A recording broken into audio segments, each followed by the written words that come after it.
यीशु नासरी एक करिश्माई प्रचारक और मासिहा रोमन साम्राज्य के कब्जे वाले यहूदिया में आए। प्यार, माफी और भगवान से सीधे जूदाव की उनकी शिक्षाएं आम लोगों को बहुत पसंद आईं, लेकिन उनका संदेश उस समय के धार्मिक नेताओं के लिए एक चुनौती बन गया। फरीसी, सदूकी और दूसरे धार्मिक गुरु यहूदी समाज में बहुत ताकतवर थे। वे धार्मिक कानून का सख्ती से पालन करते थे और यीशु की शिक्षाओं को उग्र और विध्वंसक मानते थे। यीशु ने उनके पाखंड की खुलकर आलोचना की, उन पर दया के बजाय रस्मों को महत्व देने का आरोप लगाया। यह टकराव तब और बढ़ गया जब यीशु ने ऐसे काम किए जिन्हें ईश्वर निंदा माना गया, जैसे पापों को माफ करने का दावा करना। धार्मिक नेताओं ने इसे भगवान के अधिकार के लिए सीधी चुनौती के रूप में देखा और उन्हें चुप कराने का रास्ता खोजा। रोमन साम्राज्य, जो विरोध को कुचलने में अपनी क्रूरता के लिए जाना जाता था, यहूदिया पर लोहे के मुट्ठी से राज करता था। पोंटियस पिलातुस, रोमन गवर्नर, के पास यहूदी लोगों के जीवन और मृत्यु की शक्ति थी, जबकि मुख्य रूप से व्यवस्था बनाए रखने से संबंधित पिलातुस रोमन अधिकार के लिए किसी भी संभावित खतरे से भी सावधान था।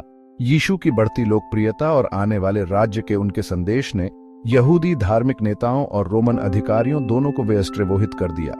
उन्हें डर था कि उनकी शिक्षाएं रोमन शासन के खिलाफ विद्रोह को भड़का सकती हैं। धार्मिक नेताओं ने अपने प्रभाव का उपयोग करते हुए यीशु पर राजद्रोह का आरोप लगाया, दावा किया कि वह खुद को यहूदियों का राजा घोषित कर रहा था।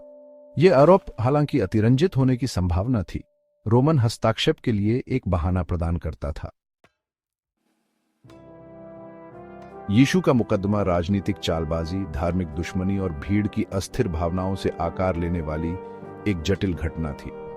रोमन कानूनी प्रणाली यहूदी कानून से बहुत अलग थी और यीशु का भाग्य अंततः पोंटियस पिलातुस के हाथों में था। जबकि पिलातुस यीशु को दोषी ठहराने में झिझक रहा था, उसमें कोई दोष नहीं पा रहा था। उसने यहूदी धार्मिक नेताओं और उसके महल के बाहर इकट्ठा हुई बढ़ती भीड़ से बढ़ते दबाव का सामना किया। ईशनिंदा और राजद्रोह के आरोपों से प्रेरित भीड़ ने यीशु को सूली पर चढ़ाने की मांग की। खुद को जिम्मेदारी से मुक्त करने के लिए किए गए एक इशारे में पिलातुस ने अपने हाथ धोए और यीशु को सूली पर चढ़ाने के लिए सौंपी दिया। धार्मिक अभिजात वर्ग द्वारा छेड़छाड़ की गई खून के लिए भीड़ की चीख ने यीशु के भाग्य को सील कर दिया। यीशु का सूली पर चढ़ना ईसाई धर्म में एक महत्वपूर्ण क्षण है। ईसाइयों का मानना है कि यीशु हालांकि निर्दोष थे, उन्होंने मानवता के पापों का प्रायश्चित करने के लिए स्वेच्छा से खुद को क्रूस पर बलिदान कर दिया। उनका मृत्यु विश्वास के नजरिए से देखने पर परम प्रेम और मुक्ति का कार्य बन जाता है।